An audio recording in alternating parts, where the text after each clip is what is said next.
Teisi mane. Sveikas, Vaidai. Sveikas, Vygantai. Mm. Ir šiandien mūsų tema, atsimeni, Šiandien mūsų, te- aptarim. šiandien mūsų, jo, šiandien mūsų tema, kaip manipuliuojama pinigais, ne? Kaip manipulacijos Jo, vat, susijęs su pinigais ir kaip vat, tas atsispindi šeimoje, ne? Tai taip. va, Tai vat. kada reiškia, kada pinigai tampa manipulacijos įrankis, taip, jeigu taikliau sakant.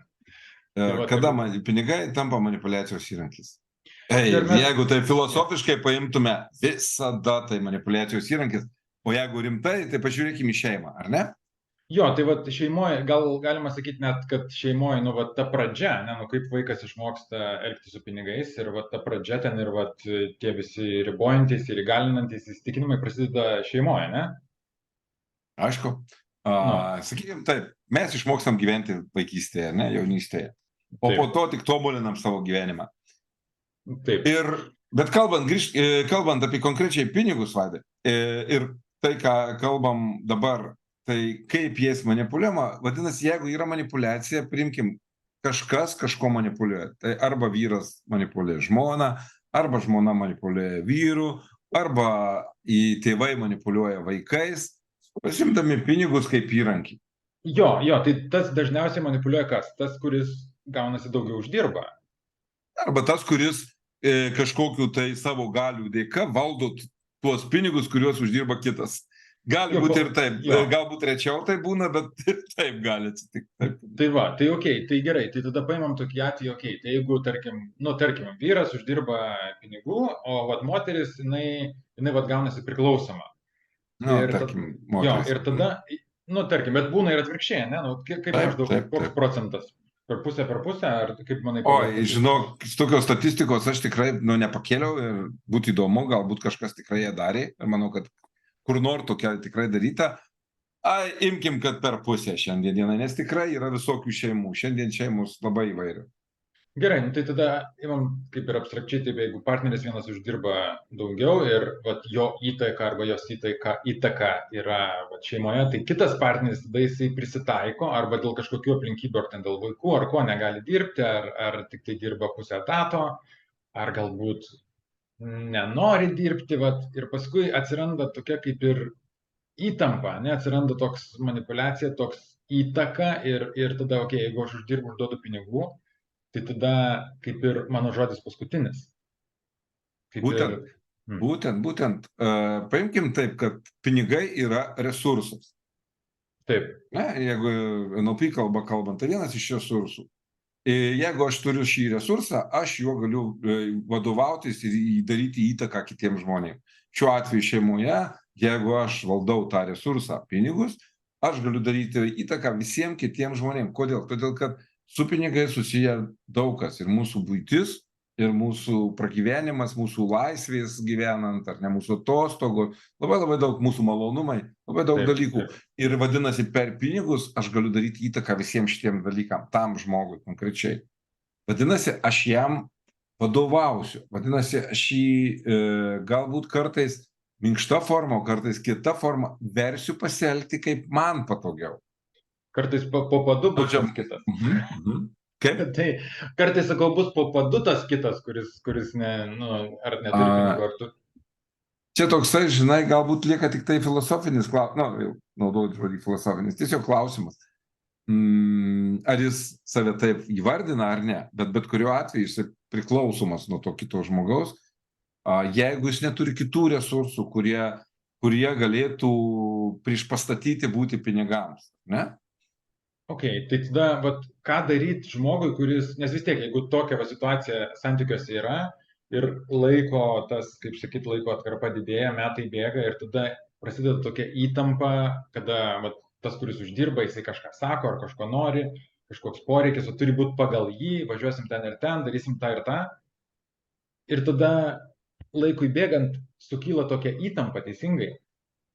Ir tada kiek tu manai, va, tas kenkia santykiam ir va, ką galima žmonėm va, parekomenduoti, ką galima, va, kokios išeitys iš tokių, kur va, vienas iš šeimos narių yra įstrigęs tokiuose santykiuose? Žinai, Vaidai, kadangi tu mane pažįsti, man iš tokį klausimą atsakyti labai labai sunku. Todėl, kad aš visada sakau, kad aš nežinau kaip. Dėl ko metodų, technikų tikrai yra labai daug. Daug dalykų, kuriuos gali žmogus padaryti. Bet kiekviena situacija labai labai būna kitokia. Jinai sudėtinga. Jos taip visos panašios, bet iš jų išėjimai skirtingi. Taip kaip ir atėjimas į tas situacijas būna labai skirtingas. Pati situacija apibendrinant, kad manim manipuliuoja pinigų pagalba ir aš jaučiuosi suvaržytas, suvaržytom laisvėm, aš negaliu pasireikšti ir ilgainiui jaučiuosi bevertis, žemiau plintuso, ilgainiui aš jaučiuosi negalintis, neturintis jėgų keisti arba kaip nors dalyvauti netgi savo gyvenime, mano gyvenimas eina pro šoną, tai jau čia rezultatas. Ir tas rezultatas daugiau mažiau stipresnis arba silpnesnis gali būti pas visus. Ką daryti? Tai vėlgi, ko gero. Ką daryti? Ką daryti? Vat paimkim pavyzdį, tarkim, žmona šeimoje, vyras uždirba ir žmona, jau vaikai auga ir jai pradeda važiuoti stogas. Tiesiog jinai norėtų, kad būtų kitaip ir nedirba, su vaikais užsiima ir vaikai jau auga ir pradeda eiti į mokyklą ar jau kelintoj klasėje ir jinai pradeda norėti kažkokią savirealizaciją. Ir kaip išeiti iš to užburto rato, nes tada tas įeinama į tokį užburtą ratą, nes, kaip sakyt, šuo kariamas pripranta ir pripratimas tas gaunasi prie situacijos ir kaip išeiti iš tos priprastos situacijos, kaip nusimti antkaklį. Be šansų. Jeigu taip juokais, tikrai be šansų. Tas stipresnis, jisai valdo, tu čia su vaikais visą gyvenimą krapštėsi, to virtuvėje ten sukaisi ir viskas be šansų. Tu daugiau nieko nemoki. Tu nemoki gyventi, tu uždirbi pinigus, kur nori, nedaryk, ką nori. Labai paprasta būtų pasakyti, turi kaip jisai, arba turi kiek jinai, ar kaip jisai, ir tu daryk, ką nori. Tu neturi. Ir tada... Atrodo, CV užpildė, išsiuntė į CV ir jau... Ir ką? Ir tada, jau ieškai darbo, jau kaip ir... Kaip ir bandai išmesti. Jeigu ta suma tave tenkins, jeigu tos sumos tikrai užteiks, kad tu būtent patenkintum savo tos lūkesčius, kuriuos turi, ar ne, taptum laisvas, laisvas savo pasirinkimuose, laisvas savo sprendimuose, galėsi daryti tai, ką nori ir turėsi pinigų tiek, kiek reikia kitam, ką nori, viskas okei. Tačiau klausimas kyla, kodėl žmonės tada sėdi tokius santykius ir nieko nedaro? Pirma mintis ateina tai, kad patogu. Būtent, jie gauna didelę naudą. Iš vienos pusės ir skūstis netgi nesmagu, bet patogu, ar ne, kad čia pas mane jis toks velnės blogietis, o aš čia tokia gerietė, bet prispausta, arba atvirkščiai, kaip visada kalbam. Ir kitas momentas, aš turiu iš to naudos. Nauda labai įvairi. Tame, man nereikia galvoti, man nereikia turėti atsakomybės už tuos pinigų uždirbimą arba kaip juos teisingai išleisti. Man nereikia dirbti. Ir dirbti nereikia, ir taip toliau, ir taip toliau. Ir iš vienos pusės blogai, kad aš esu po plintusu, o iš kitos pusės taip patogu gyventi lengvai, ar ne? Kai tavim tarsi gegužiukų lizde pasirūpina kažką. Tačiau ilgainiui, tai būtent ilgainiui žmogaus tas ego duoda apie save žinoti. Žmogus nori daugiau, nori geriau. Ir jeigu tas vadovaujantis viskam žmogus yra nesąmoningas, neduoda tam silpnesniam šalia savęs iš tikrųjų patenkinti savo tuos poreikius, kurie reikalingi, čia būtų labai gražu, jeigu antra pusė atsižvelgtų ir eitų į priekį, padėti tam žmogui tapti vis savarankiškesniu, duotų daugiau laisvių kažkur rinktis, dalintųsi tuo savo resursu, o nemanipuliuotų juoju, patenkindamas tik savo egoistinius poreikius, būtų labai gražu. Tačiau kiek kartų tai būna, bet grįžtam prie to, kad tai kodėl tas žmogus neišeina iš to užburto rato, ar ne? Viena, kad jam patogu, o antra, tas išmoktas, ne tai, kad bejėgiškumas, o išmoktas būtent toks elgesys, patogus, konformistiškas elgesys ir nėra to jau elgesio, to savarankiškumo. Taip, kažkada jaunystėje, paauglystėje, ten studijų laikas jis buvo, dabar jau jo nebeliko. aš bijau išeiti į tą, sakykime, atvirus tos vandenis, kur aš pats nešiu atsakomybę už save ir savo pasirinkimus. Aš nežinau, kaip, netgi jei ir nebijočiau, aš nežinau iš tikrųjų, kaip elgtis. Noras tai dar ne elgesys, mano svajoniai tai dar nėra mano tikslas. Ir va čia žmonės dažnai labai tam neapibrėžtume pasimeta ir nieko nedaro. Nu gerai, o vat, tarkim jau vis tiek kapsi, prikapsi jau yra tiem, kur jau pradeda jau peršt ir gerklę ir dusyti ir jau nori bėgti iš tų santykių. Vis tiek jau prikapsi, kada jau norisi išeiti, ar ten būna kažkoks psichinis šitas psichologinis smurtas, ar būna, ar nu, fizinis smurtas būna, ar kažkas tokio, va, kur nori žmogus tikrai išeiti jau prikapsėjo pilnas kibiras, jau bėga per kraštus, ką daryti žmogui, koks pirmas žingsnis? Na, paimkim tada vėlgi, galbūt pasiremkime neurolingvistinio programavimo tam tikrom formuluotėm ar pagrindais. Tai pirma būtų savo svajonę paversti tikslu. O tai, ko tu nori, kad tai nebūtų noras, o būtų tikslas. Gerai suformuluok tikslą taip, kad tu žinotum, koks bus pirmas žingsnis. Ir visi kiti tie reikalingi žingsneliai, ne? Antra, atsikratyk tų įsitikinimų, kurie tave varžo. Suprask jų ydingumą, suprask jų neteisingumą ir pasistenk jų atsikratyti. Mūsų kažkaip seka mūsų intelektai visokie, bandau atsikratyti ir jų. Tuo tarpu, gerai. Ir atsikratyk savo ribojančių įsitikinimų, kurie galbūt tave... Kaip buvo atsikratyti? Okay, vat, jeigu vis tiek, koks pirmas žingsnelis, vat, nuo ko pradėti, vat, kaip atpažinti galbūt, ne? Vat, kaip aš... Taip, tai čia coachingo specialistas gali puikiausiai padėti, įvairūs NLP konsultantai. Pirmiausiai, visi mūsų įsitikinimai anksčiau ar vėliau buvo mums labai naudingi. Ateina momentas, kai jie mus riboja ir, tarkim, man neleidžia išeiti į tas laisvės. Vadinasi, įsisąmonink savo įsitikinimus, kiek įmanom geriau surastus giluminius įsitikinimus, kurie tave riboja.